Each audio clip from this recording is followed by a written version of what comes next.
د زرغون تلویزیون درنو او قدرمنو لیدونکو سلامونه مو ومنئ. هغه شمېر افغانان چې په غرنیز طبیعت کې ژوند کوي د طبیعي پیښو څخه د رامنځته کېدونکو ګواښونو سره چې د دوی لپاره ځني او مالي زیانونه لري مخ کیږي. د 1980 کال را په دې خوا شاوخوا 11 میلیونه افغانان د طبیعي پیښو او د اقلیم د بدلون له امله زیان لیدلی چې ډیری کسانو ته پکې مرګ ژوبله هم اوښتې ده. په ورته مهال هغه بنسټونه چې د خلکو د شتمنیو او ژوند ساتنې مسؤلیت پر غاړه لري تل یې هڅه کړې ترڅو د طبیعي پیښو څخه راپېښېدونکو ستونزو او ګواښونو د ښه مدیریت لپاره د دې پیښو سره د افغانانو د مقاومت او مبارزې کچه لوړه کړي. په همدې هدف همدا د عامه پوهاوي ځانګړی پروګرام ستاسو لپاره وړاندې کیږي. زه نورغفور ظهیر یم او په بحث کې راسره ډېر قدرمن میلمانه دي. قومي مشر پایو رحمان، د شیخ زاید پوهنتون د ټولنیزو علومو استاد نظیرګل صدیقي، ټولنیز فعال خلیل جان ګوربازوات. تاسې درې واړو ته ښه راغلاست وایو. په خیر راشئ، ستړي مه شئ. استاد، که د پروګرام پیل له تاسو نه وکړو، شاید ډېری اورېدونکي د پیښو په مفهوم او معنا پوه شوي، خو د طبیعي پیښو په مفهوم او معنا شاید پوه نه شي. که دوی ته روښانه شي استاد چې طبیعي پیښې په څه معنی؟ بسم الله الرحمن الرحیم. په لومړي قدم کې تاسو او محترمه میلمنو ته او ستاسو له لارې ټولو لیدونکو او اورېدونکو ته سلامونه او احترامات وړاندې کوم. طبیعي پیښې چې طبیعت پورې تړاو لري، هغه کې په لومړي سر کې چې راځي هغه زلزله ده چې ډېر تلفات هم جاني لري هم مالي لري. همدارنګه استثنایی بارانونه چې له امله سیلابونه راوځي، او د دې ترڅنګ په طبیعي پیښو کې په ځنګلونو کې اور لګېدنه شوه. همدارنګه د طبیعي پیښو له امله مثلا غر ښویدنه شوه، برق کوچونه راتلل دي، او همدارنګه په د زیاتو سوړ ژمي له امله چې کله ډېره واوره جمع شي، موږ او تاسې د افغانستان خاص کر سیندونه چې دي د هغې بستر ډېر تیز ده، نو سیلابونه پکې راځي. او همدارنګه ځینې نور هم شته، مثلا تندر لوېدل. نو دا هغه طبیعي حادثې دي چې د طبیعت له لوري پیښیږي، انسانانو ته مالی او جاني تلفات اړوي. استاد، که داسې موږ لرو چې د طبیعي پیښې پرې مهم چې هغه پیښې چې دغه د اجرا منبع یا مثلا هغه د لامل خدایي وي، یعنې د خدای طرفه پیښ شوي وي، د انسان پکې لاس هغې کې داخل نه وي. طبیعي پیښې زلزله، اول به راشو زلزلې ته. زلزله هغه پیښه ده چې مثلا تر اوسه پورې د نړۍ یا هغه ساینسپوهانو یا جیولوجستانو تر کومې کچې پورې چې علم اوج ته رسېدلی، تر اوسه پورې داسې آله نه ده پیدا کړې چې د هغې پیشبیني وشي. زلزله د ځمکې په کره کې په هره ثانیه کې روانه وي، مثلا د 0 نه واخله 2 درجې، همدارنګه 3 درجو پورې، تر دې پورې چې د 3 نه 4 نه واوړي نو انسانان یې لږ لحیظ کوي، او هغه چې شپه 5 نه پورته شي، شپږو پورې، د شپږو نه پورته چې شي، هغه ډېر زیات جاني او مالي تلفات اړوي. د زلزلې د منځته راتلل چې دي د علم ته سیسمولوژي ویلی کېږي. دا د ځمکې کره الله پاک پلیټونه او طبقې پیدا کړې ده، چون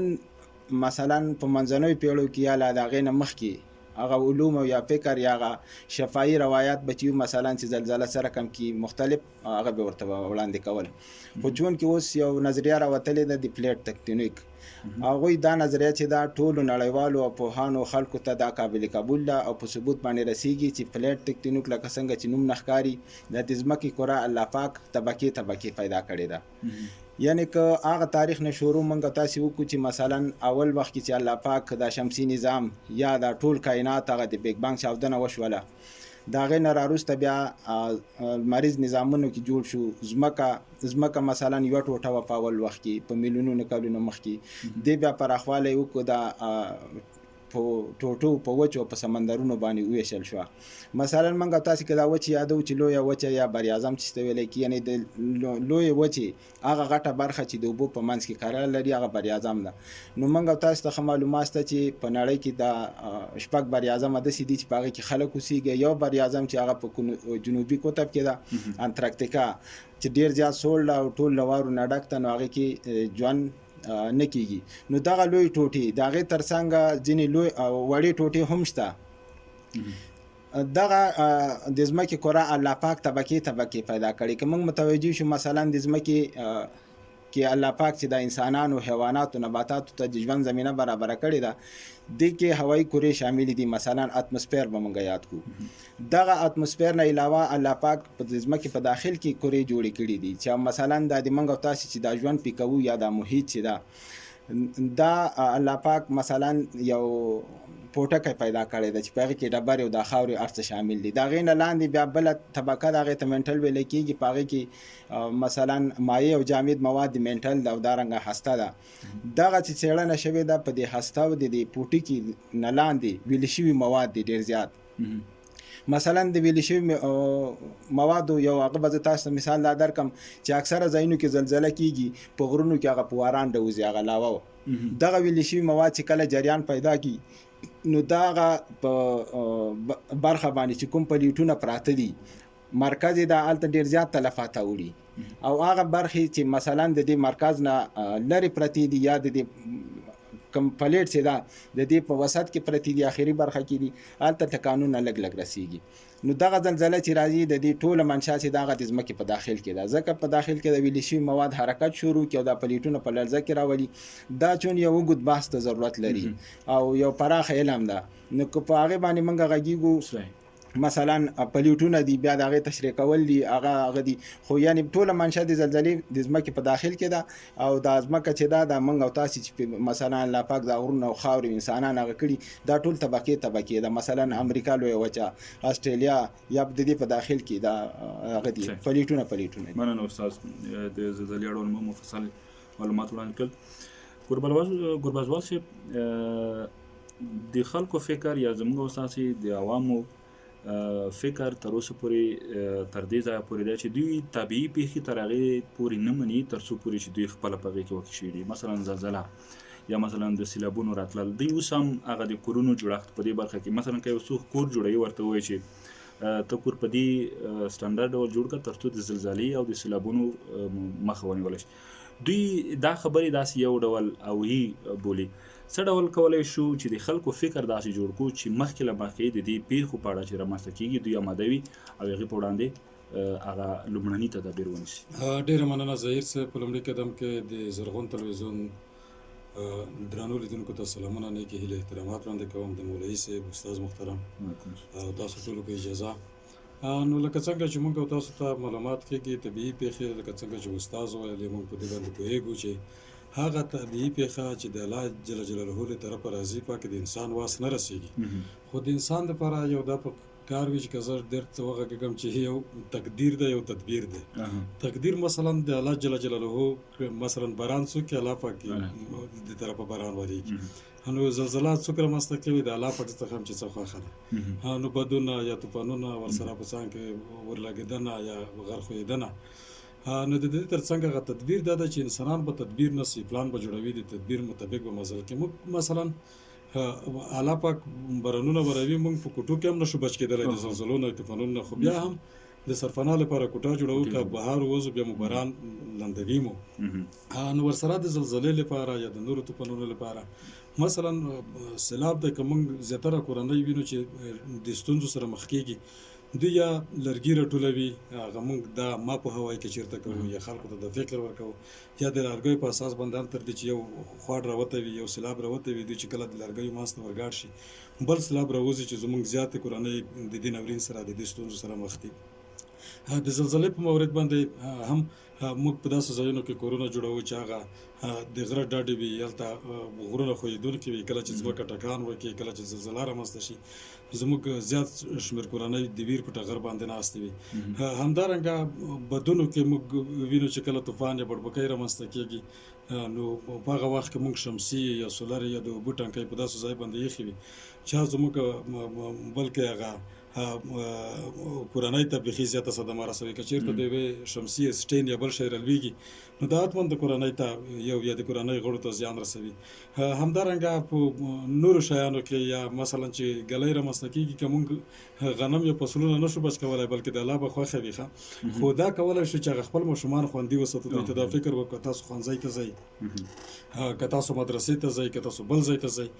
نو تاسو باید په وخت باندې چې کله اسمان یا نښانې تاسو وینئ نښانې ورته په ګوته کړو چې نن د باران ورځ ده یا په خوړه کې مه ګرځئ سیلاب ته مه راګرځي کېدای شي په لاره کې په تاسو باندې ګلۍ وشي یو څه اندازه دغه غاره کمولی شو هغه ستونزه راکمولی شو هغه ځاني تلفات راکمولی شو نو په کار ده چې د دې لپاره یوه هڅه وشي یو ما په هوای وي یو کار وي نو زمونږ زیاتره کورونه که وګورئ که زمونږ ژوند وګورئ رښتیا د ظهیر صاحب چې په ډېرو سترو ستونزو کې دی موږ هغه غوندې نشو کولی لکه څه قسم چې په جاپان کې یا په چین کې یا په نورو ملکونو کې مثلا په جاپان کې زیاتې زلزلې رامنځته کېږي هلته سپرینګي یا اسفنجي کورونه چې دی ورته وایي یا نور کورونه دي چې کله زلزله رامنځته شي نو دغه کورونه سره ورشي هغه ځاني تلفات یې کم وي هلته یا په چین کې ځینې خلک بوخت دي چې دا ډول کورونه رامنځته کړي نو موږ دومره امکانات نه لرو اقلا دومره امکانات چې موږ هغه څه قسم ځانونه خوندي کړو څه قسم کورنۍ خوندي کړو هغه په داسې ځای کې یو کار ونه کړو چې هغه د زلزلې له امله زر د تخریب سبب کېږي یا په خوړه کې زموږ خلک کورونه زیات خلک وینو چې کورونه جوړوي هغه ته دا خبره مونږ کوو چې که چېرته تاسو په خوړه کې کورونه جوړ کړئ کېدای شي سیلاب راشي دغه تاسو کورنۍ ته تاسو ته زیان ورسوي نو همدارنګه ځینې نور کارونه دي چې زموږ کورنۍ په پام کې نه نیسي خو دوی که چېرته دا په پام کې ونه نیسي نو حتما په د اندازه دوی په دې باندې باور لري چې مونږ هم باور لرو دوی هم باور لري ټول باور لرو چې موږ ستره د الله په لاس کې د خو الله پاک موږ ته عقل راکړی دی فکر راکړی دی په داسې ځای کې باید کورونه جوړ کړو چې هغه کورونه ورسره په څنګ کې د زلزلې په اړه د سیلابونو د طوفانونو یو څه اندازه ډېر نه مقاومت ولري لکه اوس ښه مثال موږ تاسو پکتیکا ګیان کې زلزلې له امله چې کومې درنده تلفات رامنځته شول یو علت دا مو چې کورونه په سټانډرډ ډول نه جوړ شوي بالکل که هغه کورونه موږ وینو چې هلته زلزله چې رامنځته کېږي یا خوار چې رامنځته کېږي د دوه شیان موږ که یوه زلزله چېرته رامنځته شوه موږ کورنۍ مثلا خوندي ځای ته مو انتقال کړله بیا یې موږ خلک دومره په بیړه کې وي دومره په تلوار کې وي چې هغې ځای ته بیا ځان رسوي یا خوب کوي یا څه شی کوي نو دوی که یو څه اندازه خوندي شي بیا چې کله سیلاب ته ورشي هغه سیلاب یو سیلاب خلاص شوی نه وي دوی په غرو باندې باران نه وي کتلی سیلابونه خو اکثریت د غرونو څخه سرچینه اخلي زیاتره د غرونو اوږدمهاله ځایونو کې ډېر خړونه ورسره یو ځای کېږي ډېرې ویلې ورسره یو ځای کېږي بیا بل سیلاب راشي نو دوی باید دا ځانونه خوندي کړي ورسره په څنګ کې پکتیکا کې یا په نورو ځایونو کې موږ هغه اکثریت کورونه چې ړنګېدل هم د خاورو کورونه او د خاورو کورونه چې کوزو طرفه یې اوبه خوړلې وي یا ورسره هغه قندکري سم په سم ډول نه وي شوي نو حتما د ستونزو سره مخ کېږي نو موږ ته په کار ده ټولنې ته په کار ده خلکو ته په کار ده چې د زلزلې په مورد باندې د طوفانونو په مورد باندې موږ به د الله جل جلاله ته دعا کوو ورسره به دا غواړو چې د موږ په وطن باندې د خدای پاک داسې مشکلات نه راولي چې زموږ خلک په ناورین باندې کېنوي خو بیا به خپله هڅه هم کوو شرط به کېږدو چې موږ باید کورونه یو څه که نوي لږ سټینډر کو ورسره ماشومان پوه کړو چې تاسو په خړونو کې مه ګرځئ د زلزلې پر وخت خلک پوه کړو چې تاسو د زلزلې پر مهال باندې داسې خوندي ځای ته لاړ شئ چې تاسو ژوند بچ کولی شي ورسره په څنګ کې د طوفانونو په مورد ورته وایي چې که تیز بادونه وي تاسو د دې احتیاط وکړئ چې هغه خپل برق مو قطع کړئ که چېرته نه وي تاسو کور کېدای شي اور واخلي د اوبه په سر باندې ټنکی مه کېږدئ که چېرته دغه ټنکی په د اوبه په غا باندې وي د کوټو په سرونو باندې وي یا په چتونو باندې وي د اوبو څخه خالي وي هغه وزن نه لري کېدای شي په تاسو باندې راشي او تاسو د زیان سره مخ شئ مننه قربان صاحب تاسو هم تر ډېره د دې ټولنې د خلکو سره پاتې شئ او ډېر په ګرځېدلي وئ خپله مو داسې زلزلې لیدلې دي یا داسې زلزلو سره مخامخ شوی خپله یا د زلزلو زیانونه لیدلي دي چاته زیان اړولی یا خپله ته داسې حالت وکړ شوی چې زلزلې سره مخامخ شوی بسم الله الرحمن الرحیم اول خو تاسو نه ډېر مننه چې موږ راغوښتي او چې د دې لپاره چې خلک ته یو همه په هوای ورسېږي چې په دې باندې خلک پوه شي چې خلک ته طبیعي پیښې کې څه نقصانات ونه رسېږي داسې خاصه پیښې سره خو زه نه یم مخامخ شوی چې په هغې کې مرګ ژوبله شوی وي خو لیکن خبر شوی د خلک د خولې د لارې نه یا د رجیو د لارې نه چې لکه تېر کل پکتیکا کې څه ورځ زلزله وشوله یا مخکې پاکستان کې په څه ولایتو کې زلزله شوې وه و داسې پیښې نه خبر شوی په هغې کې چې پکتیکا کې تېر کل ډېر کسان چې نمیږي شهادت باندې ورسول ډېر کلونه ویجاړ شول ډېر زیات تلفات خلک ته ورسېدل خو لیکن په خپله کې زه داسې قسم ته یوه حادثه کې چې د زلزلې په اړه باندې وي په هغې کې زه نه یم شوی چې په هغې کې څه نقصان وي دغسې زلزلې خو شوي دي ولې نه د زلزلې ټکان دې محسوس کړی دي او شپې منډې کړې دي او چې او د ژوند د بچ کولو دپاره موږ هڅې کړې دي خپل بل بچې او خپل ژوند دا کورونه کړي دي صحیح مننه صاحب استاد محترم زلزله خصوصا چې موږ موضوع هم نن په دې باندې ډېره راڅرخي د زلزلې نه وړاندې یا مثلا زلزله پیښه شوې نه ده وړاندې ګوربزوال صاحب هغې باندې خبرې وکړې چې باید څه وشي که زلزله پیښه شوه په یوه سیمه کې خلکو ته زیان واوښتو په دې حالات کې د خلکو مسؤلیت سره یا مثلا یو څوک مثلا په همدې تعمیر کې ناست یو زلزله پیښیږي لکه وړاندې صاحب وویل هدف مې دا دی چې موږ باید منډه وکړو د خپل ځای نه فرار وکړو همدا به مخلصون نارو کومې طریقې دي هغه چې د زلزلې په جریان کې غوره کړو که خدای کول موږ سدل شوي یا بچ شوي زلزله چې کله رامنځته شوله نو د زلزلې په وخت کې تر ټولو نه اول ګوربزوال صاحب ډېره ښه اشاره وکړله موږ او تاسې په دې کلي کې ودانۍ کوو ما چې زیاتره لیدلي دي د خوړ داسې یو رقم داسې ګردې ګردې تږي دي هغې نه راځي دیوالونه کوو هغه معمولي ضربې سره هم هغه کېږي ورزېږي هغه کېږي کله چې دغه آفات پیښ شو یا دغه ناورین سره موږ مخامخ شو نو په دغه جریان کې موږ او تاسې تر ټولو نه اول باید په کوم اتاق کې چې په هغې کې یعنې موږ ته دا زمینه نه برابرېږي چې بل ځای ته ځان خوندي ځای ته ځان ورسوو تر ټولو نه اول باید موږ او تاسې په دې اتاق کې مثلا چېرته یو پایه ده یا یو کونج ده هغه ځای ته ځان ورسوو ځکه چې زلزله خو څو ثانیو خبره وي مثلا په ساعتونو په هغه نه ثانیې تقریبا دقیقې خبرې په دې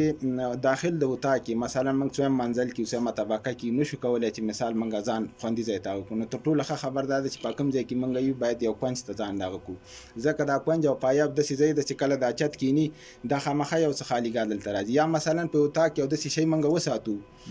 نو دا به موږ نه وایو چې وله زلزله به کله کېږي داسې یو شی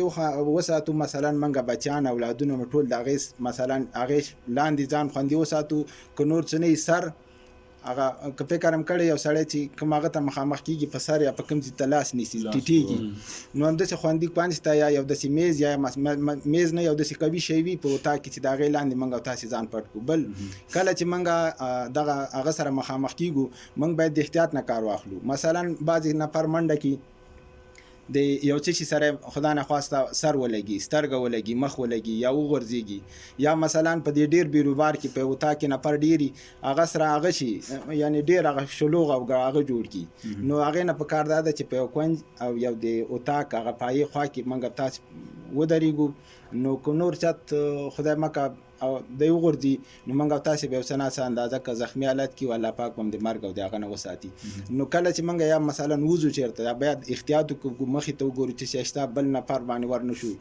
یا مثلا په زلزلې په هغه سره به موږ دومره مخامخ کېږو یا نه به مخامخ کېږو مثلا ځان به خپله د یو هغه سره مخامخ کړو حادثې سره مثلا یا چې سره خوک ولګېږو خوک شو ولوېږو نو ټولو نه ښه خبر دا ده چې د زلزلې په جریان کې مثلا د کوټې دا کونج یا مثلا یوه فایه ده د هغې سره مستقیم ودرېږو نو بیا که دا چت وغورځېږي یو څه ناڅه د مرګ هغې کم دي چانسونه کم دي داسې نه لکه یو کال فکر کوم هند کې کوم هېواد کې زلزله شوې وه ځینو کسانو له لوړپوړیزو ودانیو ښکته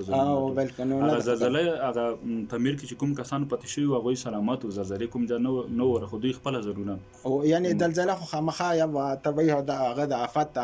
وحشت او ډار لري نو تاسې خبره چې داسې نه ده په کار چې مثلا ته دویم منزل یا درېیمه څلورمه طبقه کې یو چې ځان دې خطا کړ نو زلزله هغې خو معلومه خبر که چت راولوېده خو یو کونج کې څه شوې نو الله پاک به د یو څه ناڅه ونه لوېږي مثلا یو چپی تېره شي څو ثانیو خبره یو څو دقیقو خبره نو ستا خبره صحیح ده چې ځان غورځوي مثلا که لاندې برق تاري ته لوړ پوځي هغې کې پاتار سره ولګېدې بس وسوځېدي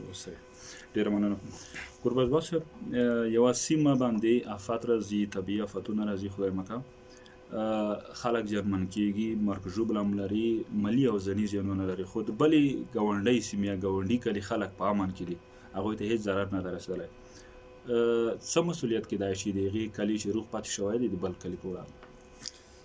ډېره مننه ظهیر صاحب نو موږ او تاسو وینو چې مثلا یو ګاونډی مولوي صاحب ناسته چې یو ګاونډی په بل ګاونډي باندې ډېر ستر حقوق لري نو په داسې وختونو کې د یوې سیمې لپاره د یوه خلکو لپاره هلته دی چې کلی کې یو کور باچ وي هغه د کور مسؤلیت هم مکلفیت هم ده موږ خو داسې نشو کولی ولې پښتانه خو بیخي په دغه شیانو کې بیخي ډېر تیز دي ډېر ښه دي نو دوی خو په دغه شیانو کې حشر لري فګاړه لري ژوند لري د کلي په مسایلو کې یوې مسلې ته هم نه دي ورخبر نو د بل کلي خلک موږ دا وینو چې اوس د ګیانو ته د خوسنه خلک د ځوانانو ټیمونه ورسول د پکتیا نه خلک ورته راغلل دي ځینې نورو پکتیا کې لره ولسوالۍ وي دې نه خلک ورته روانو نو د یوه ګاونډي خلک یا د ګاونډي کلی چې دی هغه په څنګ کې ورسره پروت چې ته زیان نه دی رسېدلی هغه مجبور او مکلف دی چې د نورو سره به کومک کوي د نورو سره به همکاري کوي چې دوی کومې ستونزې لري کومې ننګونې لري دي څه شي ته اړتیا لري مثلا د خوراک اړتیا لري دوی د ډوډۍ نه رسېږي مثلا سرپناه نه لري دوی د کلي نه کمبله وروړي چې دوی پټ شي سړه ده مثلا دوی د غا نه لري دوی ته د ورتګ لارې نشته ورتګ لاره نشته خوراکي مواد نه لري دوی ته د موټرو سهولت نشته ځکه چې د دوی موټر ویجاړ شوي دي دوی ته د موټرو سهولت دغه موټر ورولي نو هر څوک په خپله برخه کې مکلف ته تر دې پورې چې هغه ناروغان چې دوی په هسپتالونو ته انتقالیږي څوک انتقالوي د دوی لپاره د وینې اړتیا ده چې زموږ هیوادوال په شریکه دوی ته وینه ورکړي او د وینې ترڅنګ دوی تر هغه پورې حمایه کړي چې تر څو د دوی د دې بحران څخه ژغورل شوي نه وي او تر اوسه پورې هغه تلفات رقم کړي نه وي صحیح مننه ګوربازوال صاحب صاحب وړاندې ګوربازوال صاحب هم دې باندې خبرې وکړې مونږ کدی باندې لګ وغږیږو چې څومره اجر دی په دې کې یا مثلا څومره ښه کار دی چې یو چاته زیان رسېدلی خصوصا هغه کسان چې طبیعي آفتونو سره مخ شوي دي او بل روح کس هغې سره همکاري کوي مرسته کوي لاسنیوی کوي څومره ثواب رسیږي او څومره ښه کار دی دا چې په اسلام کې د مسلمانانو د انسانانو مثال داسې ورکړل شوی دی لکه د یو دیوال چې هغه دیوال کې ټول د یوه خښته په بله خښته باندې سره نیولې شوي دي او ټول دیوال برابر دی سم پاتې شوی دی که ترې د دیوال نه خښته راوباسې هغه دیوال غورځېږي نیمګړی کېږي خرابېږي خراب ښکاري او نو د یو خو دا مثال دی د یو دیوال مثال په اسلام کې ورکړی دویم مثال دا دی که نه چې یو مسلمان د بل مسلمان ورور دی یو لکه سره کم ته خپل ورور چې په سړي باندې حق لري نو بل مسلمان چې ته ورور شو په تا باندې دا حق لري چې هغه په داسې وخت کې چې دته د مرستې ضرورت دی او ته باید یې سره کومک وکړي او داسې قسم ته چې په د انسان مثال ورکړی دی چې د ټول مسلمانان داسې دي لکه یو وجود چې په یو وجود کې صرف سر خوږېږي نو ټول وجود نرمه وي نو چې هر کله په یو انسان باندې آفت راشي طبیعي آفت باید بل مسلمان په هغې باندې ځان دردمن وګرځوي چې زه هم هغه رقم ته ماته درد رسولی دی د هغه درد کم کړي د هغه سره مرسته کومک وکړي هغه انساني چې کومه د خپل وس مطابق دی هغه کومک ورسره وکړي صحیح مننه استاد محترم د طبیعي پیښو په راتلو کې یا د هغې په دفع کې یا د هغې د اضرارو په مخنیوي کې مروجه ټکنالوژي څومره رول لوبولی شي مثلا تاسو ګورئ په ځینو هېوادونو کې مخکې له دې چې یو طوفان راځي یا یو آفت راځي هغې سیمې کلي ټول د حکومتونو لخوا تخلیه کېږي یا تشېږي ځکه دوی اټکل ګوري دغه اقدام یا هغه د ټکنالوژۍ رول څومره مؤثر بولی د آفتونو د وخت د مخنیوي په خاطر مننه تاسې ډېرې ښې خبرې ته اشاره وکړه لکه څنګه چې ما یادونه وکړه او تاسې خپله خبر یاستئ یوازینی آفت چې دا د هغې زلزلې پیشنګویي نه کېږي ولې خو مثلا تاسې چې دا کومې برنامې په لاره باندې اچولي دي چې موږ او تاسې هغې ته داسې تدابیر ونیسو چې د تلفاتو کچه انساني تلفاتو کچه راکمه شي پاتې شو مثلا سیلابونه یا طوفانونه د هغې د معاصرې ټکنالوژۍ په واسطه باندې مثلا یوه ټکنالوژي سیسټم چې ورته ویلی کېږي یا مثلا ځینې نور سافټویرونه راوتلي په دې کې د یو هېواد د یوې سیمې نقشه جوړیږي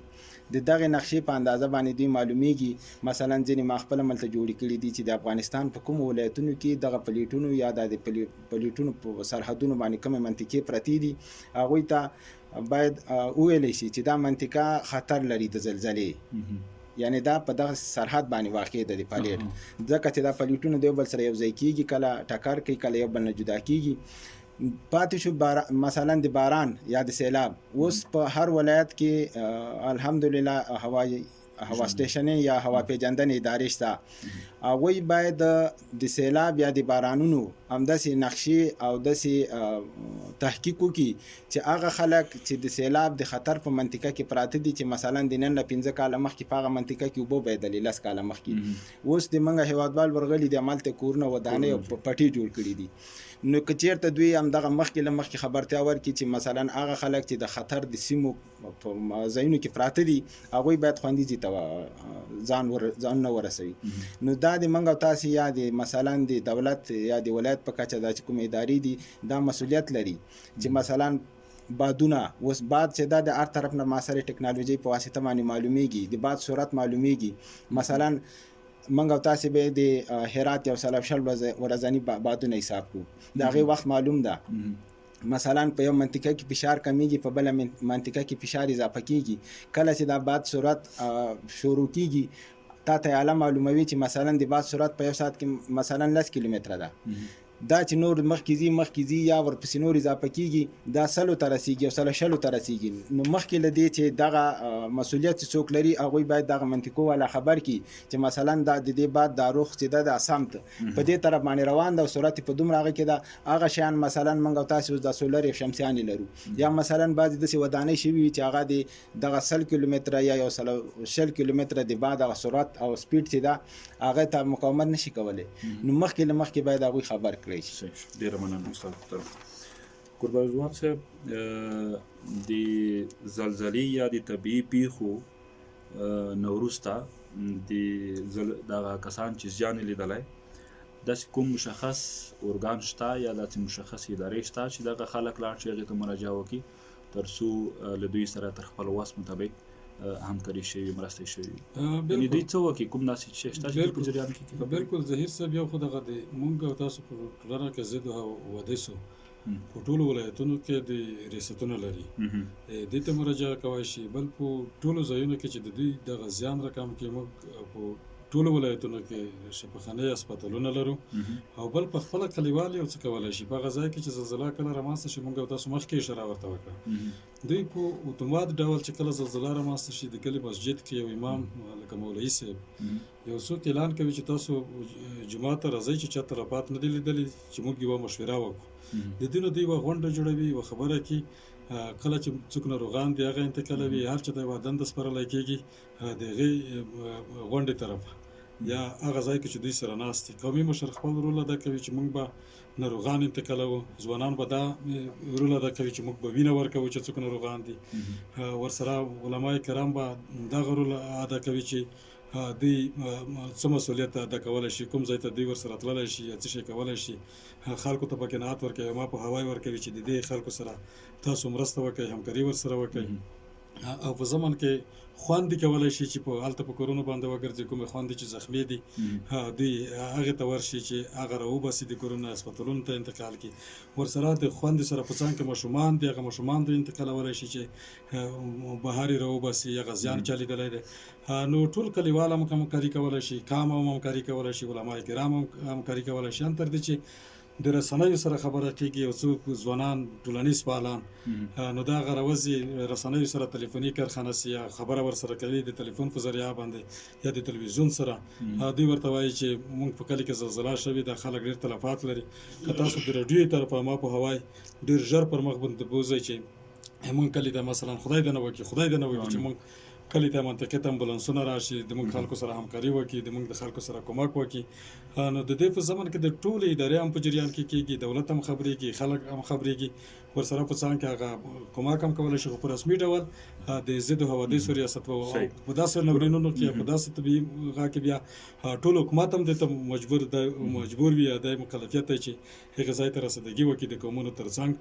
او قومونه په دې مکلف دی چې د خپلو خلکو سره همکاري وکړي که په هره برخه کې وي کاربکي وي که مشران وي که علما کرام وي که ځوانان وي ټول په شریکه باید کار وکړي صحیح مننه ګربز استاد محترم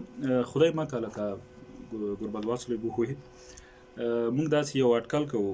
زلزله وشوه تلفات هم لري خلک هم لاندې شوي دي د دیوالونو یا د خاورونه اوس دغه د خلکو را ایستل څومره تخنیکي کار غواړي مثلا یو څوک دی یو کوټه په چا باندې چپه شوې دغه خفر ورولي هغې زلزلې نه دی خوندي دی خو کله چې دی په خفر وباسي دی مثال هغه کس خپل ژوند له لاسه ورکوي دغه کسانو سره همکاري یا د دې رایستل دا څومره باید په مسلکي ډول وشي څومره په ښه ډول مثلا هدف مې دا دی چې کله موږ او تاسې سیمه کې آفت راځي خلک بیا احساساتي کېږي هغه بیا شول یو خفر یې درولي هغه کس خوندي وي خو کله چې دوی په خفر باندې هغه روباسي هغه یې مړ کړي ډېره مننه ظاهر صاحب زلزله چې کله رامنځته شوه نو جاني مالي تلفات چې کېږي هغه خامخا خلک انسانان هغه که ماشومان دي زنانه دي یا مثلا نارینه دي هغه د خاورو یا د چتونو لاندې راځي نو اوس که خفاره موږ راولو خفارې نه به موږ په هغه وخت کې استفاده کوو چې مثلا یو لار هغه نشته موږ ته چې یو ټیم ځان ورسوي تر څو د انسانانو او زر تر زر هغه خلک روباسي نو د خفارې نه په مثلا د لارې په جوړولو کې موږ استفاده کولی شو د خفارې نه مثلا کله چې زلزله کېږي یو سیند د منطقي خواصی نه د هغې هغه مجرا او لار بندېږي مثلا اوبو یا نور څه هغه مثلا زیانمنو خلکو ته تاوان رسوي نو خفارې نه موږ استفاده کوو تر څو هغه اوبو ته هغه چې کومه لار د زلزلې د لاسه بنده شوې هغه خلاصه کړو نو اوس که یو چت یا موږ په خفاره باندې هغه کوو نو هغه کې خو خامخا خفاره خو دې ته نه ګوري چې مثلا زه څنګه وکړم نو تر ټولو ښه طریقه دا هغه ده چې موږ تاسو الحمدلله مسلمانان او د هغې سره بل بیا دا چې موږ تاسې پښتانه ګوربزبال صاحب خبره وکړل چې موږ یو اشاره او دغه لرو مثلا ټیم جوړو هغه ټیم په ذریعه باندې روغ خلک ته پوښتنه کوو چې مثلا په دې کور کې په دې فامیل کې څو نفر په دې کوټه کې څو نفر نو موږ او تاسې ډېر احتیاط نه باید کار واخیستلی شي او د انسانانو په واسطه باندې په قرار باندې یعنی داسې هم نه چې مثلا هغه سړی یو څه وخت روغ وي خو موږ وایو چې نه ودرې داسې نه چې د انسانانو په واسطه باندې باید معلومات وشي نو د خفارې نه په هغه ځای کې استفاده کېږي چې هلته انسانان نه وي مثلا حیوانات نه وي یا یو داسې شی نه وي چې هغه خفاره خو ډېر زور لري نو تا خبره چې که چېرته ژوندی پاتې وي په همدې د لاسه بیا موږ مثلا مننه استاد اچھا وروستیو کې ستاسې پیغام خپلو هیوادوالو خصوصا خوستوالو ته څه دی هغې نه وروسته بیا پروګرام پای ته رسوو ما خاص کر ټول افغانانو ته خاص کر بیا د خوست خلکو ته پیغام مې دا دی چې دوی خو د زلزلې نه مخکې اول د خپل ځایونه جوړوي په داسې طریقه باندې جوړ کړي د وس مطابق لکه اول موږ د خاورې کورونه دي د خاورې کور چې جوړوي باید هغې دپاره چې کوم مڼ جوړېږي خټه جوړېږي باید په داسې طریقه باندې چې هغه روغ خمیره شي څه وخت مقاومت وکړي اگر که څوک د سیمټو واس نه لري د پخو آبادۍ واس نه لري خو د خپل کور چې جوړوي په داسې طریقه باندې جوړ کړي چې هغه څه نه څه مقاومت د زلزلې سره وکړي د دې دپاره او بل د اور دپاره مثال د هغې دپاره د اور د لګېدنې نه مخکې دوی هغه شیان چې هغه ضروري شیان وي د هغې نه اور لګېږي هغه د کوټې نه بهر لرې ځای کې کښېږدي یا که چېرې داسې محل کې اور ولګېدل اول هغه شیان چې اور زیاتوي هغه شیان د دې غذا نه لرې کړي بل بچ خو اول لرې کېږي اول هم ځنې تلفات چې ونه رسېږي نه بعد کمالي غاویه په هغې کې هم دوی داسې وکړي دغه سمته د په سیلابونو کې باید سړی کوشش وکړي چې کله سیلاب راشي د لرګۍ پسې په مادیاتو پسې سړی ونه ګرځي د خپل روح د خپل جان د دغې حفاظت وکړي د په خاطر باندې چې خلکو ته مالي او جاني نقصان نه رسي د زرغون تلویزیون درنو او قدرمنو لیدونکو ستاسو نه ډېره زیاته مننه دغه پروګرام چې تاسو ته وړاندې شو هدف دا و چې د طبیعي پیښو پر وړاندې د افغانانو خصوصا د خوستوالو د مقاومت کچه لوړه شي بحث کې راسره ډېر قدرمن میلمانه و قومي مشر پیو رحمان د شیخ زاید پوهنتون د ټولنیزو علومو استاد نظرګل صدیقي او ټولنیز فعال خلیل جان ګربزوال صاحب تاسې نه مننه او تاسې نه مننه چې زموږ پروګرام ولید تر بیا ښه وختونه خوشحاله شئ